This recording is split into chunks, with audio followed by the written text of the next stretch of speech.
What's going on, guys? Cameron here with Canadian Gamer, back at you with another video here. Now, a few things I want to talk about here today. The first thing I want to mention, I don't want to spend a lot of time on it. I was watching Afro Gamer Dude's live stream last night. I wasn't really in the comment section all that much. I was just more or less watching the stream as I was doing stuff around the house. And one thing I want to mention here, he's just doing this as a hobby. He's just doing this for the fun of it. He's not out to make money, obviously. He's just a smaller channel, such as myself. That being said, it is rather unfortunate when you get people that hijack his stream.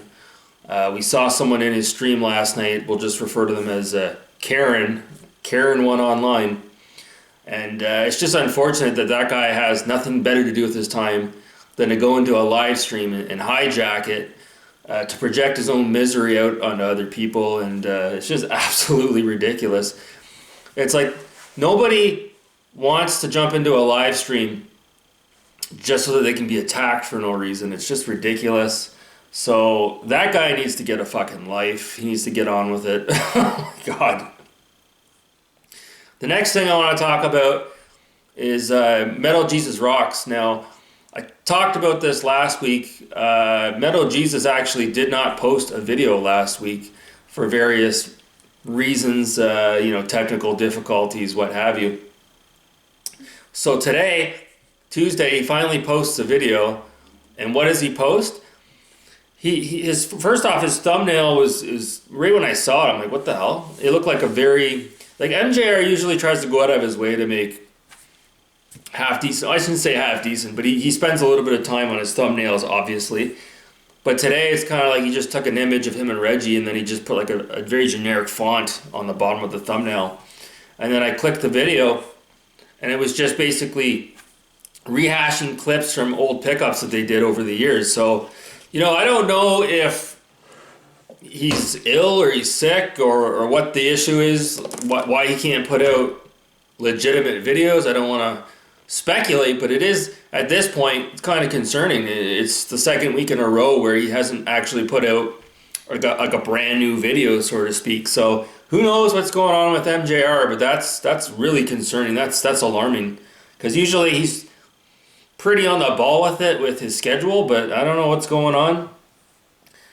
I guess the next thing we'll talk about here is I've been playing a lot of SSX 3 on the Xbox One X that I have, and I've been talking about that lately.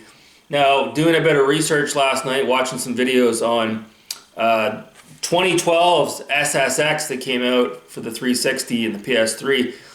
That game looks really good. Like, I really want to get a copy of that. It's dirt cheap, so the next time I'm out in the wild, I want to pick a copy up of SSX 2012 whenever this lockdown is lifted. And not only that, I was playing Virtua Fighter 4 on the PS2, having a real good time with that game. And now I'm kind of curious to maybe pick up Virtua Fighter 5 for the Xbox 360 or the PS3. Maybe you guys can let me know in the comments below. 2012 SSX and Virtua Fighter 5.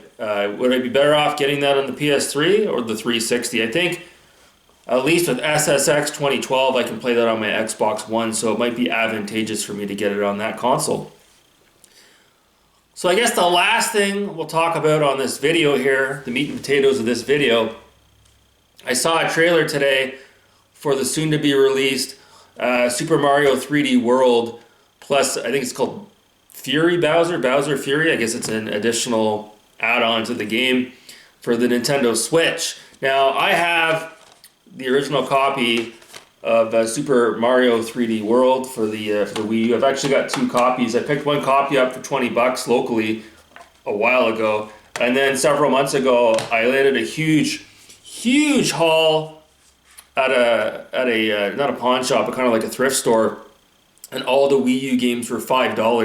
I don't know if you guys remember that video. So I had to scoop up another copy as well, use it as trade bait. That being said, so here we have again, Nintendo's releasing another game that's at this point, I think 8 years old, because this came out in 2013 and now we're into 2021, so it's almost 8 years old. And they're probably going to be charging full retail for this game.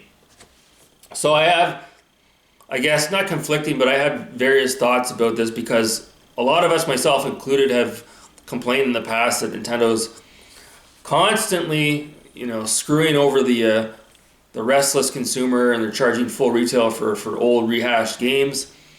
Do I think it's worth it to pay full retail for an 8-year-old Wii U game that you can probably pick up for $20 or $30 used?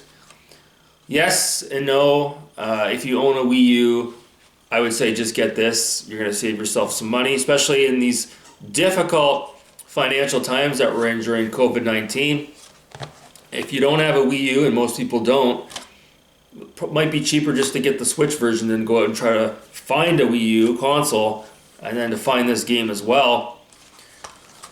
Do I agree? Do I think they should be charging full retail for this game on the Switch? No. But from a business perspective, do I understand why they're doing that? Yes. The thing you have to understand is Nintendo, over the last several years, they've basically become the Walt Disney of video games. Their intellectual properties that they own are more valuable, the assets are more valuable than any of the intellectual properties that either Sony or Microsoft own. I don't think there's much argument there. So again, when a company like Nintendo is selling a game like this for the Nintendo Switch at full retail, they're not looking after the consumer. They're having roundtable discussions, and they're talking about ways that they can maximize their quarterly results, and what can they do to stimulate sales and appease the shareholders. So again, you guys have to, when you're looking at these situations where there's a Switch game coming out that's an old Wii U game, you have to take off your gamer hat for a moment, and you got to put your corporate hat on, and you have to understand from their perspective, they know that people are going to go out and buy this game for the Switch at full retail. They know that. So why on earth would they mark it up at a discounted price like a Nintendo Choice Selection game when they could mark it up at full retail and make that money? Especially right now. Right now, a lot of businesses are hurting because of COVID-19. Of course, Nintendo's going to do whatever they can to maximize their quarterly financial results. So I understand from a business perspective why Nintendo's charging full retail for these rehashed games. Do I think it's a ripoff? Yes.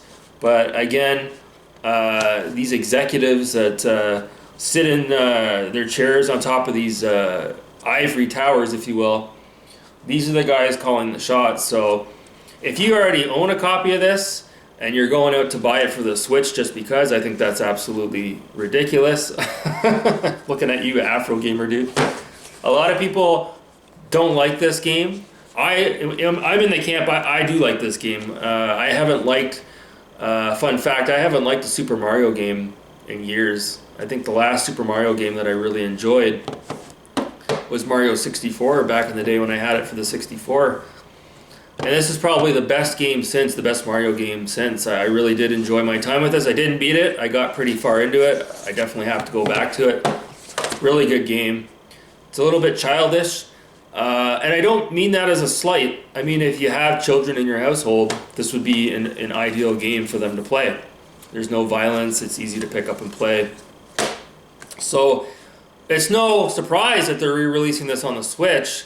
It's just kind of surprising that it took them so long to do that, but I don't know.